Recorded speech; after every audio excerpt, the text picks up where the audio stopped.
네, 안녕하십니까. 반갑습니다. 우리 지난 시간에 이어서 행정법 서설 2입니다. 2. 2번 보시게 되면 행정규칙에 관한 설명입니다. 행정규칙. 행정규칙에 대한 내용, 법규명령하고 이제 비교를 해주시면 되겠고, 행정규칙은 상급 행정기관이 하급 행정기관에 대해서 법령의 수권 없이 그 권한의 범위 내에서 말하는 일반적인 추상적인 규율을 말하는 것이다. 여기서 이제 뭘 느끼시는지를 한번 느껴보세요. 보면은 우선 상급 행정기관이 하급 행정기관한테 바라는 것이다 라는 부분에 있어서는 뭐 특별히 문제가 없겠죠.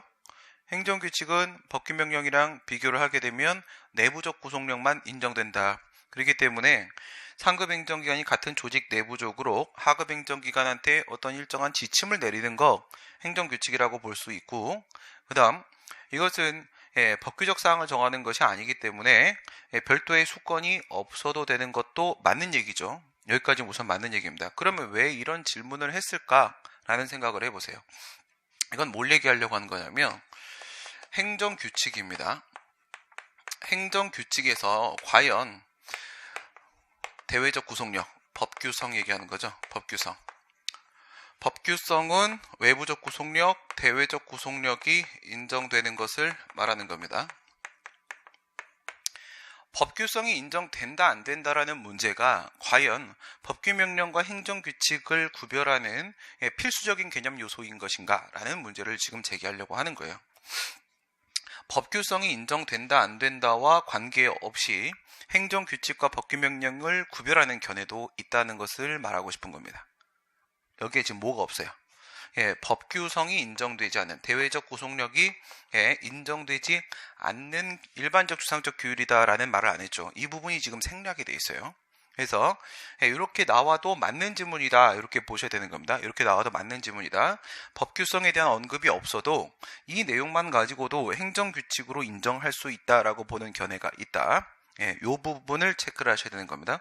법규성 인정 여부가 절대적 기준이 아니라는 주장이 있습니다. 그 다음 보시면 행정청은 필요한 처분 기준을 당해 처분의 성질에 비추어 구체적으로 정해서 공표를 해야 된다. 요거는 또 뭘 질문을 하려고 하는 거예요? 질문의 요지를 느껴야 되겠죠. 지금 여기서 처분 기준 설정 공표에 대한 얘기를 하고 있습니다. 요 강의실은 상당히 높네요. 설정 공표. 저의 키로는 감당이 안 되는 강의실입니다. 처분 기준 설정 공표 그리고 처리 기간 설정 공표라는 게 있죠. 처리 기간 설정 공표. 처리 기간 설정 공표는 행정절차법 제 몇 조에 있다? 19조에 있습니다. 얘는 20조에 나와 있죠. 행정절차법입니다. 행정절차법.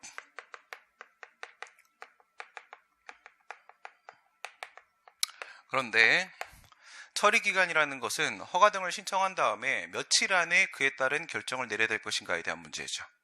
그래서 우리 처리기간 설정 공표는 수익적 처분을 전제로 하는 것이다. 그래서 얘는 신청에 의한 처분 절차다. 신청에 의한 처분 절차다. 이렇게 보게 될 것이고, 처분 기준이라고 하게 되면 얘는 수익적 처분이냐 침익적 처분이냐를 불문하는 거죠. 수익적 처분도 침익적 처분도 처분하는 기준이 필요할 수 있습니다. 둘 다 재량이라는 것이 존재할 수가 있겠죠. 수익 처분입니다. 그 다음에 침익적 처분입니다. 침익 처분입니다. 둘 다 무엇이 존재할 수 있다? 재량이 존재할 수 있다. 재량 행위로 파악되는 경우들이 있다. 그럼 우리가 알고 있는 처분 기준의 대표적인 케이스는 재량권 행사의 기준을 제시하는 재량준칙이 되죠. 재량준칙. 이렇게 한번 생각을 해보시게 되면 요건 공통처분 절차입니다. 그래서 수익적 처분, 침익적 처분을 구별하지 않기 때문에 얘는 이유 제시와 마찬가지로 공통처분 절차에 해당한다. 공통처분 절차다. 우선 이제 주소 파악을 해봤고요. 그럼 이 문제는 왜 출제를 한 것인가? 처분 기준을 항상 전부 다 구체적으로 공표를 해야 될 것인가 라는 부분을 생각을 해보시면 필요한 처분 기준을 당해 처분의 성질에 비추어 라고 했습니다. 성질에 비추어.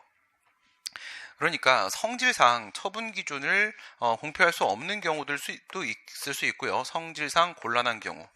이런 경우들도 있을 수 있고, 그리고 뭐 공공의 안전상 그 기준을 공표할 수 없는 경우도 있을 수 있고, 그 다음에 공공의 행복과 이익, 공공의 복리상 그것을 구체적으로 공표할 수 없는 경우들도 있을 수 있다.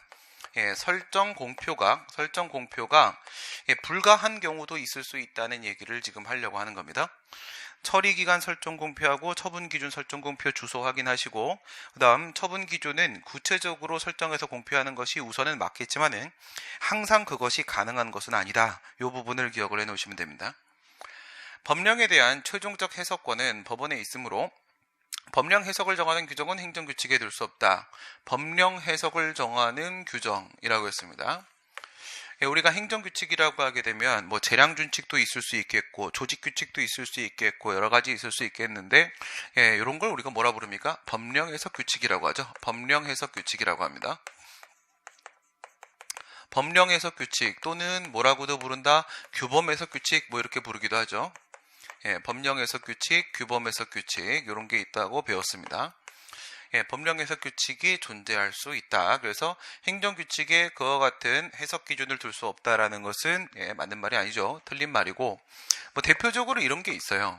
잘 알려지지는 않았는데, 뭐 세법에 보게 되면 세법에 뭐 부가가치세법이라거나 이런 세법에 보시게 되면 국세청에서 만든 건데요. 기본 통칙이라는 게 있습니다. 기본 통칙. 세법은 워낙에 어렵고 복잡하기 때문에 이런 식으로 해석을 해야 된다라는 기준을 제시해 놓은 게 있어요. 기본 통칙이라는 게. 이런 게 바로 대표적인 법령 해석 규칙이 되는 겁니다. 국세청에 있는 기본 통칙. 법령이 행정기관에게 그 법령의 내용을 행정규칙으로 보충하도록 위임하는 것은 행정규칙으로 내용을 보충한다. 법령의 내용이라고 했죠. 일반적인 법령의 내용이며 권리 의무를 규율하는 법규적 사항 얘기하는 것이고, 행정규칙으로 제정을 하도록 했다. 비록 그 위임이 구체적이라고 하더라도, 구체적 위임이 필요한 부분이죠. 구체적이라고 하더라도 위임 입법의 법리에 위반되는 것이기 때문에 이런 것은 인정될 수가 없다. 맞는 말입니까? 틀린 말입니까? 저 뭐 말하는 거예요? 법령 보충적 행정규칙 얘기하는 거죠. 법령 보충적 행정규칙, 법령 보충적 행정규칙을 말하는 겁니다. 법령 보충적 행정규칙. 법령이라는 것은 법률하고 법규명령을 포함하는 것이기 때문에 법률 보충적 행정규칙이라는 것도 존재할 수 있겠고요. 그 다음에 법규명령 보충적 행정규칙이라는 것도 존재할 수가 있습니다. 여기서 우리가 떠올려야 되는 부분은 위임 입법의 형식은 헌법에 있는 위임 입법의 형식은 예시적인 거다. 예시적인 것이기 때문에 행정규칙에다가 위임을 하는 것도 가능할 수 있다 이거죠. 우리가 잘 알고 있는 법령 보충적 행정규칙을 말하는 겁니다. 행정규칙에 대해서도 위임이 예외적으로 허용되는 경우들이 있고, 그 다음 우리가 잘 알고 있는 방법은 이런 방법이 있죠. 행정규칙에다가 직접 위임하는 것은 아니지만은 그 절차와 방법을 특정하지 않고 위임을 했습니다. 그래서 행정규칙의 형식으로 제정하는 경우도 있을 수 있죠. 행정규칙의 형식으로 제정하는 경우. 그러니까 보건복지부령으로 정한다 이렇게 해서 제정 형식을 지정해서 줄 수도 있습니다. 절차와 방법, 요거는 뭘 말하는 거예요? 우리가 알고 있는 거로는 무엇으로 만들 것인가 그 제정 형식을 말하는 거예요. 제정 형식을 지정해서 위임을 할 수도 있지만 그렇지 않고 그 제정 주체만 정할 수도 있죠. 그러니까 보건복지부령으로 정한다 이런 식으로 보건복지부령으로 정한다 이렇게 하면 그 제정 형식을 정해서 줬기 때문에 반드시 보건복지부령이라는 법규명령 형식으로 제정을 해야 되겠지만, 그것이 아니라 보건복지부 장관이 정한다. 보건복지부 장관이 정한다라고 해서 그 제정 주체만 정하고 절차와 방법을 지정하지 않고 위임을 하는 경우에는 뭐로 만들 수도 있고 뭐로 만들 수도 있어요. 여기서 부령이라는 법규명령의 형식으로 만들 수도 있겠죠. 예, 얘는 이런 거 만들 수 있으니까 또 보건복지부 고시 등의 행정규칙의 형식으로 만들 수도 있겠죠. 그 재정 형식을 지정을 안 해줬기 때문에 이렇게 돼서 보건복지부 고시라는 법령 보충적 행정규칙이 만들어지는 경우도 있을 수 있습니다. 행정규칙에다가 직접 위임할 수도 있겠고 재정 주체만 지정을 해서 위임을 할 수도 있겠고 이러한 경우에 법령 보충적 행정규칙이 제정될 수가 있다. 다음 보시게 되면 2번입니다. 행정청이 재량권 행사의 준칙인 행정규칙을 위반해서 재량준칙 말하는 거죠. 재량준칙을 위반을 해서 재량권 행사의 기준을 정하는 행정규칙, 재량준칙을 위반해서 재량권을 행사했다고 하더라도 행정규칙의 재판규범성의 결여로 재판규범성, 재판규범이 뭐예요? 법규명령 얘기하는 거죠. 예, 재판의 판단 기준이 되는 처분의 적법과 위법을 판단할 수 있는 기준이 되는 재판규범이 없는 상황이어서 처분의 상대방은 법령이 없으니까 쟁송을 통해서 구제할 수 있는 방법이 없다. 뭘 떠올리시면 되겠어요? 요거는 자기구속원칙 생각하시면 되죠. 예, 반복해서 되풀이된 무엇이 존재한다? 행정관행이 존재한다 이거예요. 행정관행이 존재하게 되면은 예, 이와 같이 행정규칙 형식의 행정규칙입니다. 이렇게 재량준칙이라고 나오게 되면 이것은 행규 상황을 말하는 것이다. 행정규칙 형식의 행정규칙 이라고 할지라도 그래서 대외적 구속력이 없는 행정규칙에 불과하다고 할지라도 선행된 어떤 제3자에 대한 행정관행이 성립이 된 경우라고 하게 되면 자기구속력을 가질 수 있습니다. 자기구속력을 가질 수가 있다. 그러면 저 재량준칙에 위반되는 행위는 재량처분 얘기하는 거죠. 예, 위법해질 수 있으니까 쟁송을 통해서 다퉈서 구제를 받을 수도 있는 겁니다. 행정법의 법원에 대한 설명으로 옳은 것은 헌법재판소 결정에 의하게 되면 감사원 규칙은 헌법에 근거가 없기 때문에 헌법에서 제시하고 있는 법규명령 형식에 감사원 규칙은 포함이 안 되죠. 감사원 규칙은 법규명령으로 인정이 되지 않는다. 맞습니까? 아니죠. 행정규칙으로 이건 법규명령으로 인정이 될 수가 있다. 예, 우리 헌법에서는 대통령령으로서의 시행령, 그 다음에 총리령, 부령으로서의 시행규칙, 그리고 뭐 국회 규칙이라거나 대법원 규칙, 그리고 헌법재판소 규칙, 헌재 규칙, 헌법재판소 규칙, 그리고 중앙선거관리위원회 규칙, 중선관위 규칙, 여기까지 인정하고 있죠. 여기까지 인정을 하고 있는데 과연 이것이 전부인 것인가? 이거요. 이게 법규명령의 형식의 전부인 것인가? 그렇게 본다면 이건 열거 규정으로 봐야 되는 거죠. 예, 그런데 우리 헌법재판소는 그게 아니다라고 해서 플러스 알파 인정을 하고 있습니다. 알파를 인정하고 있다는 것은 헌법에서 인정하고 있는 법규명령의 형식은 무슨 규정이다? 예시 규정이다. 예시 규정이기 때문에 헌법에서는 인정을 안 하고 있지만 법률에서 인정을 하고 있는 감사원 규칙도 역시 법규명령으로 인정될 수 있다라고 봤었습니다. 인정될 수 있고요. 법의 인식 근거로 보게 되면 헌법은 행정법의 법원이 될 수가 없다 이렇게 얘기했는데 인식 근거 이 부분 지금 치려고 하는 건데 큰 의미 부여하지 마세요. 이건 중요한 문제가 아닙니다. 행정법의 법원이라고 했을 때 그 법의 근원이잖아요.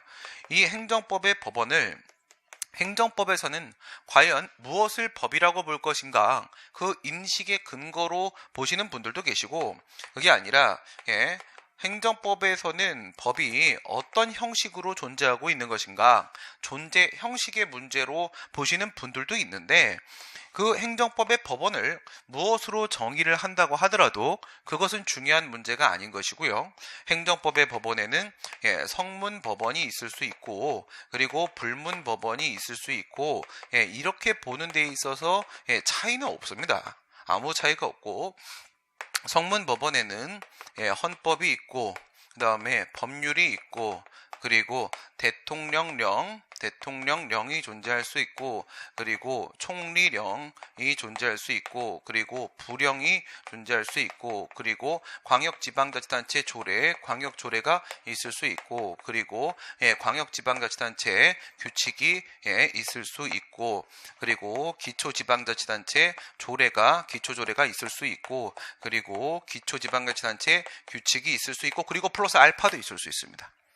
플러스 알파 이게 뭐예요? 플러스 알파 이 알파 부분이 행정법의 성문법원이라고 했을 때 법규 명령 형식의 행정규칙 중에서 우리 판례는 뭐까지 인정을 하고 있어요? 시행령까지는 인정하고 있죠. 시행령까지는 성문법원으로 인정하고 있습니다.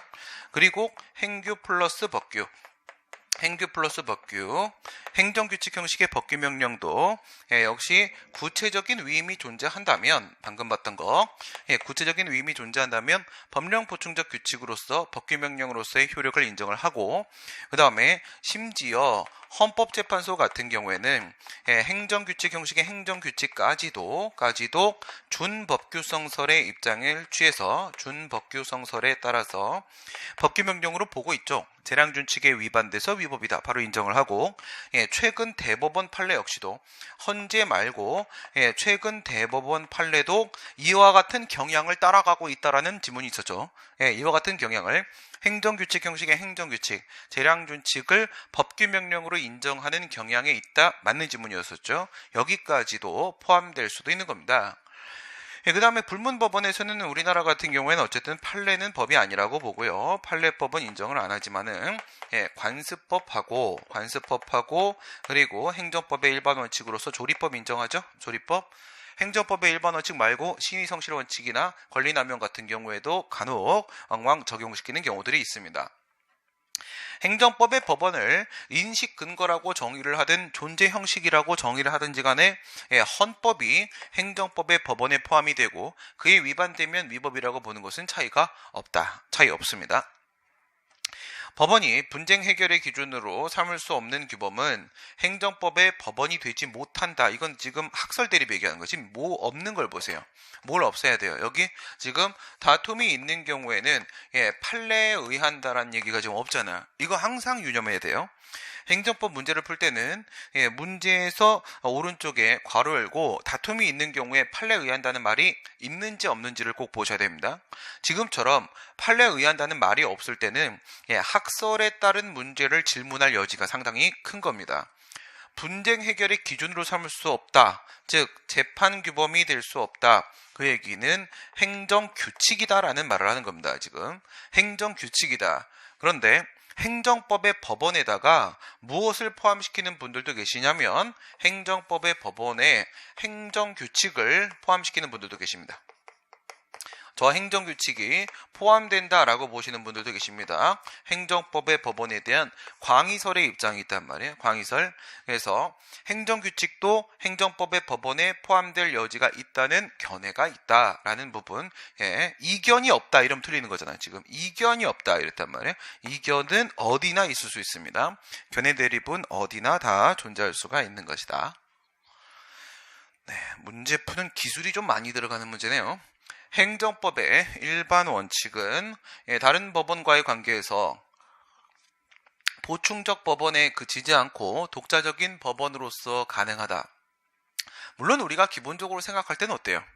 성문법이 우선적으로 적용되고 우리는 대륙법계를 따르고 있으니까 실체법 부분에서는 보충적으로다가 불문법인 행정법의 일반 원칙이 적용된다. 우리는 일반적으로는 그렇게 생각을 하고 있지만 하지만 이 행정법의 일반 원칙이 언제나 보충적으로만 적용되는 건 아니고 독자적인 법원으로 인정될 수도 있습니다. 뭘 떠올리면 되겠어요? 신뢰보호원칙을 생각하시면 되겠죠. 신뢰보호원칙. 신뢰보호원칙 같은 경우에는 성문법 위반을 돌파하면서도 그 법적 안정성을 보장해야 된다. 이렇게 얘기하는 경우들이 있단 말이에요. 그래서 항상 보충적인 법원으로서만 불과한 것은 아니고 독자적인 법원성을 인정할 수도 있다는 점을 유념을 하시면 되겠습니다. 지금까지는 좀 기술이 많이 들어가는 문제였고요. 이제 다시 원리 문제로 넘어오고 있습니다. 개인적 공권에 대한 문제입니다. 개인적 공권. 공법관계에서의 권리 의무에 대한 문제, 공법상 권리와 공법상 의무에 대한 문제죠. 우리가 일반적으로 공권이라고 하게 되면 국가적 공권이 아니라 개인적 공권을 말하고 있는 것이고요. 행정개입청구권은 사후 구제적 성격을 갖지 않고 사전 예방적 성격만 갖는다. 어떻게 생각합니까? 이것 때문에 행정개입 청구권이라는 것을 인정할 수 있겠는가, 인정 여부의 문제가 나온다고 배웠죠. 행정개입 청구권이라는 것 자체를 과연 인정할 수 있겠는가, 인정 여부 문제가 생길 수 있습니다. 여기서 사전 예방적 성격만 갖는 것이다. 물론 사전 예방적 성격을 갖고 있습니다. 이것만 갖는 것이다 라고 보는 분들 같은 경우에는 이 부분에 주목을 하게 됩니다. 사전 소송으로서 의무 이행 소송이 과연 인정이 되느냐 안 되느냐. 의무 이행 소송이 인정되냐 안 되냐. 사전 소송으로서의 의무 이행 소송이 현재 인정이 되고 있지 않다면 사전 예방적 성격만 갖는 공법상 권리다. 이렇게 보면 의무이행 소송이 인정되지 않는 이상 행정 개입 청구권이라는 거는 현재는 인정할 수가 없다. 이런 주장이 나올 수가 있겠지. 사전 예방적 성격만 가지면 뭐라고요? 사전 소송으로서의 의무이행 소송이 인정되지 않는 상황에서 저런 건 인정될 수 없다. 이렇게 말을 할 수가 있어요. 그런데 그렇게 보지 말고요. 이런 걸 한번 생각을 해보세요. 위법한 부작위에 따른 손해배상 청구. 위법한 부작위에 따른 손해배상 청구입니다. 국가배상 얘기하는 거죠. 위법한 부작위에 따른 손해배상의 경우를 생각을 해보시게 되면 우리가 잘 알고 있는 개선명령 발동 사건, 개선명령 발동 청구 사건을 한번 생각해 보세요. 그러면 행정개입 청구권, 개선명령 발동 청구권이 인정되기 때문에 개인한테 행정개입 청구권이 인정되면 국가에게는 행정개입 의무가 인정될 테고 그 행정개입 의무가 바로 뭐가 되는 겁니까? 자귀 의무가 되는 거죠. 자귀 의무가 되니까 그 자귀 의무에 위반돼 가지고 얘는 행정개입 의무, 자귀 의무에 위반이 돼 가지고 자귀 의무에 위반이 돼 가지고 이게 바로 행정개입 의무죠. 행정 개입 의무에 위반이 돼가지고 그 부작위가 위법해지고요. 부작위가 위법해지고 손해배상이 가능해지고 이렇게 되겠죠. 그럼 이거는 이미 위법한 권한 불행사, 부작위가 존재한 상황입니다. 이 불행사 때문에 이미 손해가 발생한 상황입니다. 손해가 이미 발생을 했고 그리고 나서 구제로 들어가고 있는 상황이잖아요. 그럼 이거는 행정개입 청구권은 오직 사전 예방적 성격만 갖는 건 아니고 사후 구제적 상황도 지금 이렇게 발생할 수 있는 겁니다. 국가배상에서 사후 구제적 의미도 행정개입 청구권이 가질 수가 있는 것이다. 그래서 사전 예방적 성격만 갖는다는 말은 옳은 말이 아니다. 이렇게 결론이 나올 테고요. 법률의 보호 목적에 의한 개인의 공권과 반사적 이익에 대한 구별. 입법자의 의사를 중시하는 것이다. 표시만을 보는 것이 아니다 이거야. 표시만 보는 것이 아니라 그 의사를 중시하는 거다. 그 얘기는 어떤 얘기를 하는 거야? 우리 원고적격에서 배웠던 내용을 한번 생각해 보세요. 공법상의 권리가 성립이 되면은 법률상 이익이 인정될 수 있고 그리고 원고적격이 인정된다. 이렇게 얘기하죠. 여기서 공법상 권리가 인정되기 위해서는 이제 의무 부과가 국가에게 의무가 부과되어 있어야 되는 것이고 더불어서 법이 보호하는 이익이 된다. 사익보호성이 인정돼야 되겠죠. 사익보호성이 인정돼야 된다. 그럼 이 사익보호성과 관련돼서 문제되는 상황이 처분의 직접 상대방 같은 경우에는 당연히 원고적격이 인정되는 거였고요. 처분의 제3자의 경우에 있어서는 제3자 소송에서 과연 공법상 권리가 인정될 수 있겠는가 이런 논의 나왔죠. 이런 논의가 나왔는데 여기서 다뤘던 내용을 생각을 해보시면 법률상 보호이익이었습니다. 법률상 보호이익, 법률의 범위, 그리고 보호의 범위. 여기서 법률의 범위, 양적 범위를 확대하기 위한 논의가 있고 그 다음에 질적 범위를 확대하기 위한 논의가 있죠. 이게 바로 보호규범 이론을 얘기하는 거고 이 부분이 바로 목적론적 해석을 말하는 거죠. 목적론적 해석. 여기입니다. 목적론적 해석.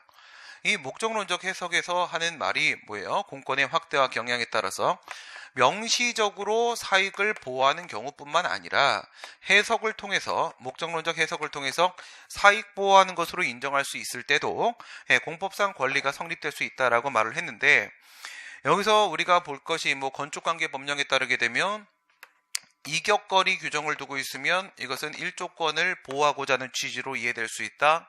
그 다음 배출 허용 기준을 초과하는 경우에 대기환경보전법이나 수질 및 수생태계 보전에 관한 법률에서 개선명령을 발동하도록 하고 있는 것은 인근 주민들의 환경상 이익을 보호하는 취지로 해석이 될 수 있다. 환경영향평가법에 따르게 되면 대상 지역을 설정하도록 하고 있는데 그 얘기는 대상 지역 내에 거주하는 주민들의 환경상 이익을 보호하는 취지로 뭐한다? 해석될 수 있다.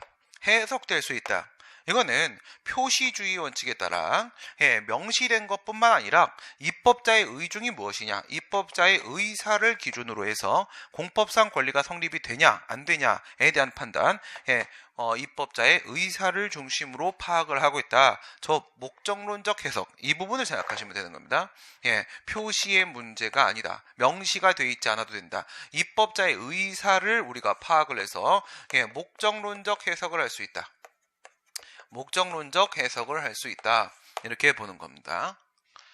최근 판례는 개인적 공권을 확대하기 위해서 권리침해 가능성을 취소의 제기 요건으로 인정을 하고 있다. 이게 무슨 말인지 이해가 돼요? 이게? 권리침해 가능성을 원고적격 얘기하는 거죠. 원고적격에서 취소 소송의 요건으로, 소송 요건으로 요구를 하고 있다. 무슨 말일까? 그런 표정을 짓고 있어.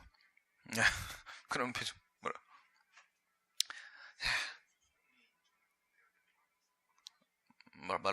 뭐라게? 어떤 거? 앞에 거?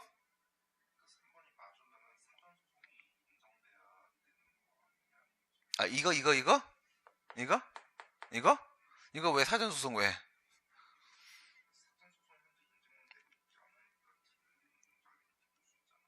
아, 몇 번? 4번? 지금 이거? 여기서 사전소송이 어딨어? 최근 판례는 개인적 공권을 확대하기 위해 권리침해 가능성을 소송 요건으로 인정을 하고 있는 것이다. 여기하고 사전소송하고 어떤 관계를 맺고 있지?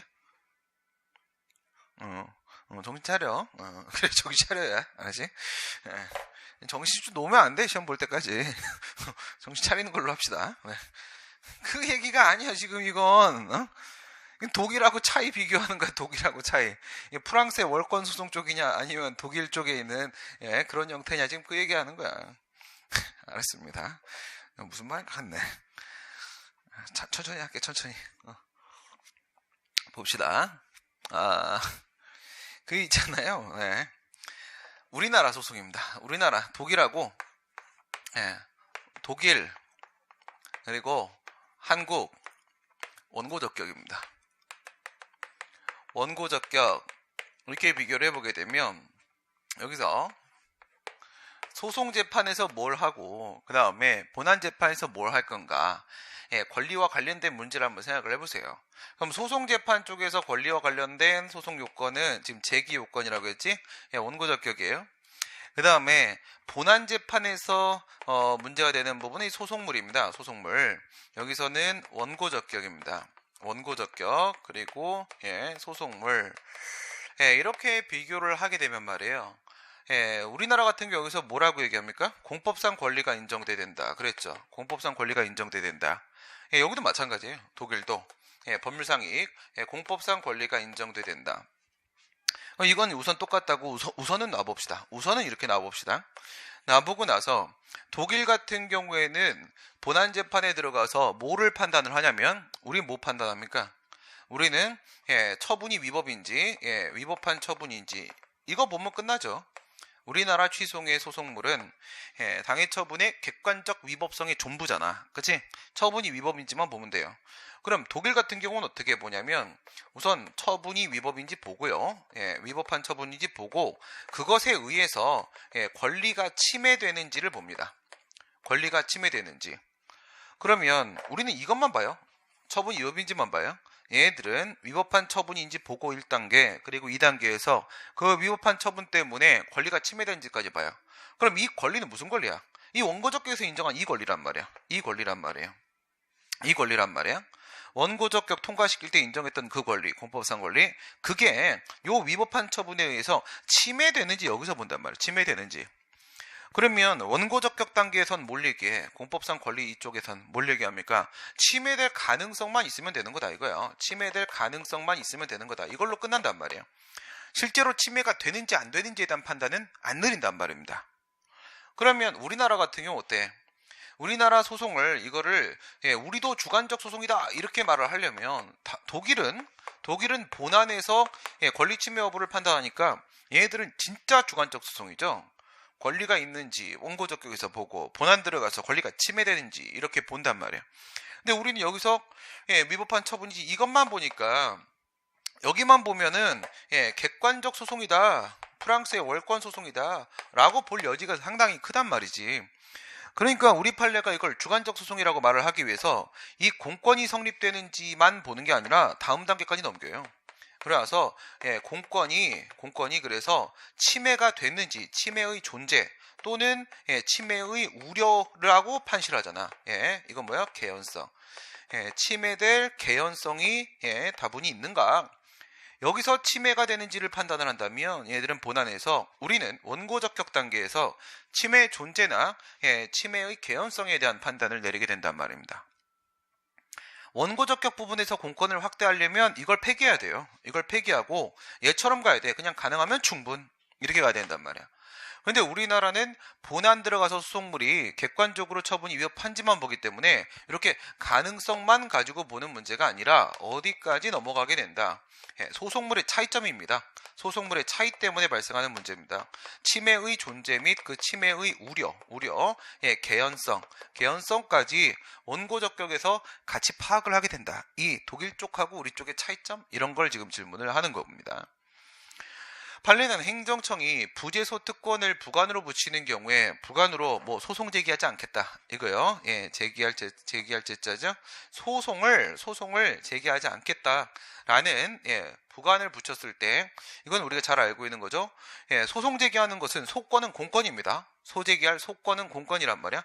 공권은 함부로 포기시킬 수 있는 문제가 아니라는 겁니다. 그러면 이거랑 비교했을 때 구석탄산업법 시행령 소정의 재위로금 청구권 이거는 공권이 아니라 사건이다. 채권적 경제적 성격만 갖는 사건이기 때문에 이거는 당사자가 합의 봐가지고 포기할 수도 있는 것이다 라고 말을 했는데 아니죠. 지금 뭐라고 했어요? 석탄산업 시행령에 의해서 인정되는 권리라고 했기 때문에 얘도 역시 공권이고요. 석탄산업 시행령이라고 했잖아. 그래서 이것도 역시 공법이 보호하는 이익이고 공권이고 날 위에 있는 부재소 특권과 마찬가지로 포기는 인정될 수 없습니다. 합의로 포기시킬 수는 없는 문제다. 그래서 이건 딱 보면 석탄산업 시행령 가지고 공권 성립을 시켜서 위쪽하고 균형 잡아주는 거는 크게 어려운 문제는 아니었고요. 판례에 의할 때 행정법규 위반을 했을 때 사법상 법률형이 어떻게 될 것인가? 이거 지금 뭐 질문하는 걸까? 우리 문제 풀어봤던 거잖아. 그죠? 뭐 질문하는 거겠어요? 저거 생각해봐. 무효가 노점상이야. 불법 노점입니다. 무효가 노점상이면 무효가 노점상하면 강제집행 당하겠죠? 철거 당하겠지? 철거 당하는데 그동안 무효가 노점상을 하면서 떡볶이를 팔았어. 떡볶이를 팔아갖고 지금까지 내가 얻은 수익이 있을 거 아니야. 그 수익도 박탈당하는 겁니까? 수익이 박탈당하는 거라고 하게 되면 지금까지 불법 영업을 한 부분에 있어서 불법 영업의 사법상 행위의 효력 자체가 우리가 떡볶이 사 먹는 거는 별도의 서면을 작성하지 않는다고 할지라도 문서로 하지 않아도 그 아줌마하고 나하고 사법상 계약을 체결하는 거잖아요. 그쵸? 당신은 나에게 떡볶이를 주고 나는 돈을 내겠다. 계약을 체결하는 거지. 그것까지 무효가 되는 겁니까? 사법상 법률 행위에 사법상 계약 행위에 효력까지 무효가 돼서 부인이 되는 거냐 이거야. 그럼 그 돈도 뱉어내야 되는 거냐? 그건 아니죠. 사법상 계약의 효력은 살아있습니다. 그 얘기는 뭐 얘기하는 거냐면 행정법규 있죠. 행정법규는 우리 행정법의 문헌에 따르게 되면 즉 교수님들의 일반적 견해에 따르게 되면 우리 행정법의 법규는 무엇이 아니고 무엇에 해당한다. 이거는 효력법규가 아니고 그에 위반됐다고 해서 바로 무효가 되는 그런 식의 효력법규가 아닌 것이고 행정법규는 강제집행이나 행정벌의 대상이 되는 그 법을 위반하게 되면 강제집행 대상이 될 수도 있고 그 다음에 행정벌의 부과 대상이 될 수도 있고 이와 같이 단속법규에 해당을 한다. 이게 아니다. 라는 게 이게 학자들의 일반적 견해죠. 그런데 판례는 그렇지 않고 효력법규도 존재할 수 있다라고 판시한 부분들이 있어요. 이것도 인정될 수 있다라고 판시한 부분들이 있는데 과연 그것을 인식하고 있는가 이걸 질문하는 겁니다. 행정법규에 위반한 행위를 했습니다. 행정법규에 위반한 행위를 했다. 그렇다고 해서 사법상 행위의 효력도 아예 부정되는 것이냐? 그렇지 않다고 우리는 일반적으로 알고 있단 말이야. 그렇지 않다고? 예, 그럼 그런 경우는 없는 것이냐? 이 생각을 한번 해보시면 사립학교법 규정에 위반하여 감독청의 허가 없이 교육청 얘기하는 거죠. 감독청의 허가 없이 기본재산을 타인에게 이전한 행위, 매각을 해버렸다. 기본재산입니다. 기본재산. 기본재산은 사립학교죠. 이거는 학교 교육을 위해서 학생들에 대한 교육을 위해서 필수적으로 요구되는 재산입니다. 필수 재산이에요. 그럼 학교가 힘들어졌다라고 해서 막 운동장 팔아버리고 막 건물 팔아버리고 그러면 학교 운영이 안 되겠지. 교육을 할 수가 없단 말이에요. 이거는 기본 재산을 이와 같이 타인에게 이전할 때 매각을 할 때는 반드시 허가가 있어야 돼요. 그러면 이 허가는 법적 성질이 뭐가 되겠어요? 허가가 금지를 해제하는 겁니까? 그게 아니겠죠. 이거는 감독청의 동의가 있어야 된다 이거예요. 인가를 받아라 이거예요. 인가가 있어야지만 기본 재산을 팔 수가 있습니다. 그럼 이거는 지금 뭘 얘기하는 거냐? 강학상 인가지? 강학상 인가니까 이건 제3자의 법률행위, 지금 이 이전한 행위 매매계약입니다. 재산을 팔았어요. 매매계약. 이 매매계약이 바로 우리가 알고 있는 이게 제3자의 법률행위입니다. 이게 제3자의 법률행위, 즉 기본행위죠. 얘가 기본행위가 되고 있는 것이다. 기본행위가 되는 상황이 되는 것이고, 그러니까 이 기본행위에 대해서 인가가 안 나왔죠. 이거는 사건 형성적 행정행위이기 때문에 저 제3자의 법률행위에 효력을 발생시키는 사건 형성적 행정행위라고 봐야 될 것이기 때문에 인가가 없으면 저 매매계약이라는 사법상 행위의 효력은 없는 게 당연한 겁니다. 이건 당연해요. 이건 물론입니다. 이건 당연한 부분이기 때문에 전혀 문제가 없고요. 당연한 문제고 효력 없습니다. 효력 없어요. 무효입니다. 무효가 맞다. 그리고 이제 밑에 있는 거 디귿하고 리을하고 미음하고 얘네들은 우리가 일반적으로 알고 있는 이거가 맞아요. 정상적인 상황이에요. 단속법규입니다. 그러니까 이것 때문에 질문한 거예요. 이것 때문에 니은 때문에 질문한 겁니다. 금융산업 구조의 개선에 관한 법률 소정의 규정에 위반해서 사전 승인을 받지 않고 금융기관이 주식을 소유하는 행위, 금융기관 은행이 말이에요. 뭐 A라는 회사에 주식을 사들이게 되면은 일정 범위 이상의 주식을 소유하고자 할 때는 금융감독위원회 얘기하는 겁니다. 금융감독위원회 누구의 사전 승인을 받는다?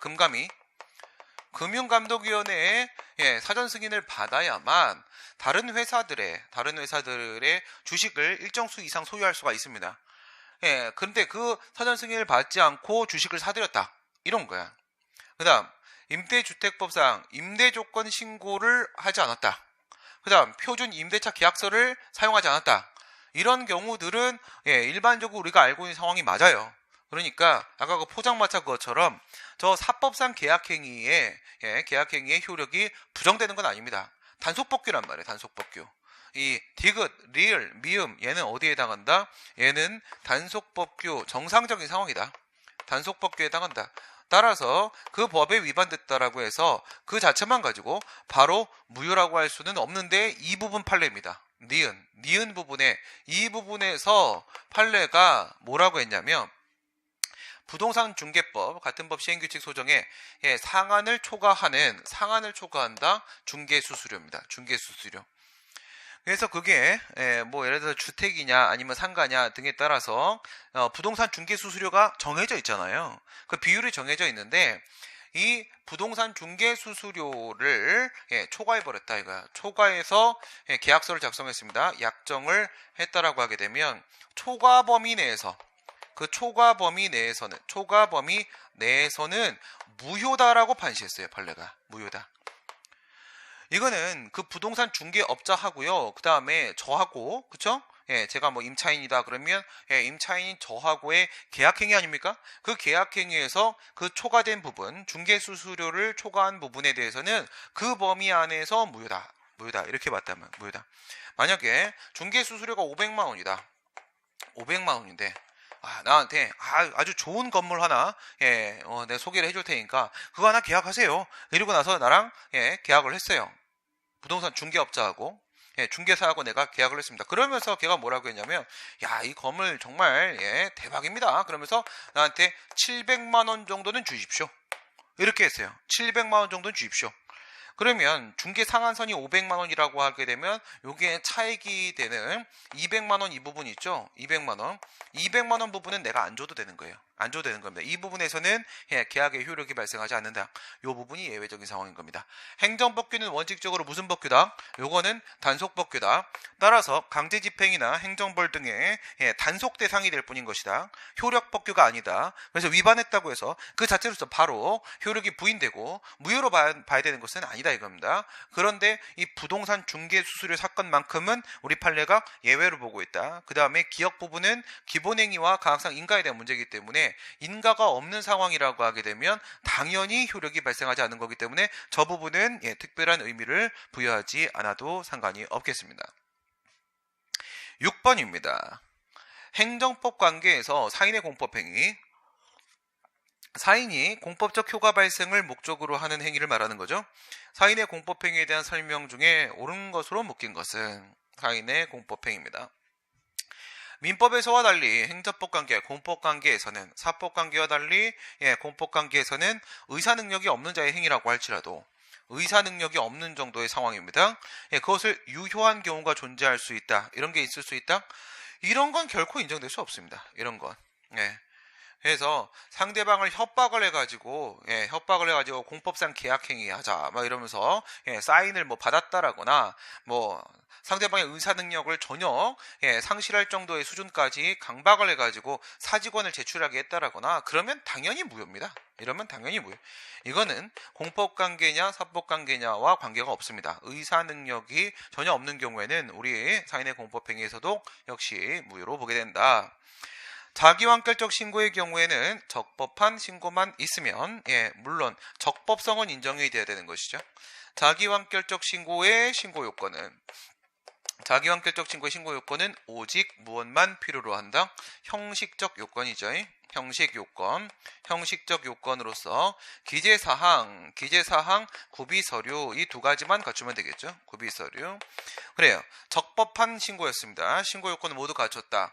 신고 의무를 이행한 것이 되기 때문에 만약에 이게 금지 해제적 신고라고 하게 되면 신고의 효과가 발생을 하겠죠. 금지 해제라는 신고의 효과가 발생할 겁니다. 의무를 이행한 것으로 인정이 되고 행정청의 수리가 없다고 할지라도 자기완결적 신고는 수리가 별도로 필요 없죠. 신고의 대상이 되는 행위를 적법하게 할 수 있고 금지는 해제됐으니까 그 행위는 신고 행위입니다. 무신고 행위가 아닌 겁니다. 불법 행위가 아니라 이것은 적법한 행위고 과태료나 벌금의 부과 등의 불이익을 받지 않는다. 적법한 행위니까. 그렇죠? 그냥 자기완결적 신고의 아주 단순한 이론을 얘기를 하고 있는 겁니다. 다음 문제 보시면 디귿입니다. 건축법상의 인허가 의제 효과를 수반하는 건축신고. 여러 번 다뤘던 내용이죠. 건축법 제14조 2항 말하는 거죠. 14조 2항. 건축법 제11조 5항에서 인허가 의제 제도에 대한 규정을 허가건축 쪽에 두고 있었고요. 그것을 14조에서 준용을 했죠. 건축법 들어가시게 되면 건축법 제11조입니다. 그 다음에 14조입니다.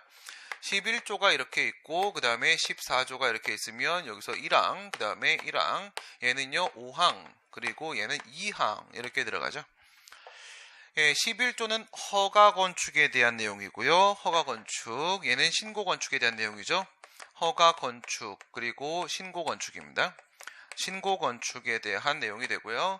1항에서는 건축허가에 대한 규정을 두고 있습니다. 건축을 하고자 하는 자는 관할행정청의 허가를 받아라. 그 다음 14조 1항에서는 건축신고에 대한 규정을 두고 있습니다. 건축신고, 신고건축물제죠. 소규모 건축물입니다. 위에 같은 경우에는 대규모 건축물이고 일반적으로 대규모 건축물, 얘는 소규모 건축물, 우리가 일반적으로 이렇게 구분을 하죠.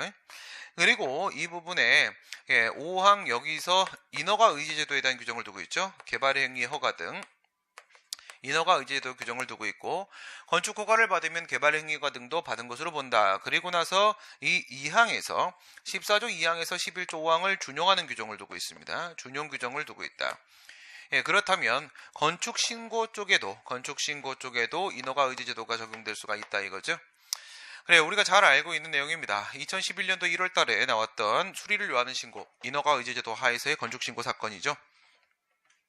인허가 의제 효과를 수반하는 건축 신고는 인허가 의제 효과, 건축 신고, 인허가 의제의 집중효의 범위를 생각해 보시게 되면 관할 요건은 집중돼서 폐기당하고 절차 요건도 집중돼서 폐기당하지만 실체 요건은 살아있고 따라서 그 신고 요건 안에 주변의 토지 이용 실태와 조화를 이루어야 된다와 같은 실질적 요건이 포함이 될 거고 실질적 요건이 포함이 되니까 수리를 요한 신고로 전환된다라고 대법원 전원합의체 판결했었죠. 사인의 권리구제라는 쟁송법적 관점에서 수긍할 수 있다. 무슨 말이에요? 자기완결적 신고에 대한 수리의 처분성이 원칙적으로 부정이 되는데 이렇게 봐버리게 되면 소송을 제기할 수 있잖아. 소송을 제기할 수 있으니까 권리구제라는 측면에서는 의미가 있을 수 있다. 예, 그러나 건축의 자유를 제한하는 부정적인 측면도 있을 수 있다. 건축의 자유를 제한한다라는 부정적 측면도 당연히 있을 수 있겠죠. 당연히. 예, 지금까지 어떤 건축관계법령입니다. 건축관계법령의 개정 연혁을 보시게 되면 어떤 식으로 지금 바뀌어 오고 있는가 보시게 되면 어디에 초점이 맞춰져 있냐면 규제 완화에 초점이 맞춰져 있습니다. 예, 건축관계법령은 지금까지 규제 완화의 측면에 초점이 맞춰져 있었기 때문에 이 건축 허가를 건축 신고 쪽으로 계속적으로 전환시키고 있었단 말이에요. 이걸 이쪽으로 이렇게 보내주는 방향이었다고요. 건축 신고, 규제를 완화해서 신고만 하면 건물을 지을 수 있도록 이쪽을 계속 확대해 가고 있었어요. 이쪽을 계속 확대해 가고 있었는데 저런 식으로 11년도에 봐버리고 나게 되면은 이 건축 신고에서도 뭐를 판단해야 되는 상황이 거의 대부분 발생을 하게 되냐면 실질적 요건에 대한 심사가 거의 대부분 들어가 버리게 돼요. 그럼 결국 이 건축 허가하고 건축 신고는 별반 차이가 없는 상황이 발생할 수가 있다 이겁니다. 별반 차이가 없는 그런 상황이 발생할 수가 있다. 그러면 지금까지 우리가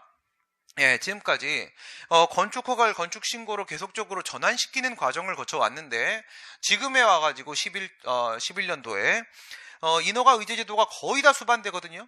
이런 상황인데 그것을 수리를 요한 식으로 봐버리게 되면은 실질적 의미의 허가제가 적용돼 버리니까 이렇게 보면은 건축의 자유를 제한하는 부정적 측면도 발생할 수도 있는 문제가 있기는 있죠. 그렇죠? 틀린 말은 아닙니다.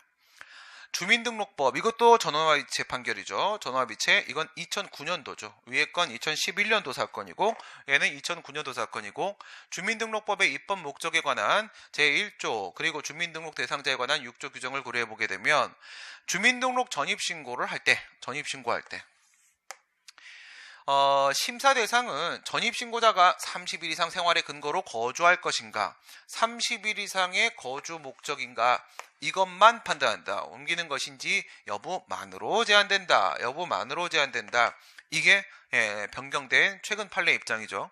종전에는 이거 말고도 지방자치법 등의 다른 법령도 같이 고려를 해야 된다라고 했는데 지금은 주민등록법상의 요건으로만 국한하자. 그럼에도 불구하고 여전히 수리를 요하는 신고임에 있어서는 차이가 없습니다. 왜? 이거는 분명히 기재사항, 구비서류와 같은 형식적 요건이 아니기 때문에 30일 이상 거주 목적으로 전입신고를 하는 것인지에 대한 문제 이건 실질적 요건이 맞으니까 결국 주민등록 전입신고의 신고 요건 안에는 뭐가 포함돼? 실질적 요건이 포함되죠. 수리를 요한 신고라고 봄에 있어서는 차이가 없고요.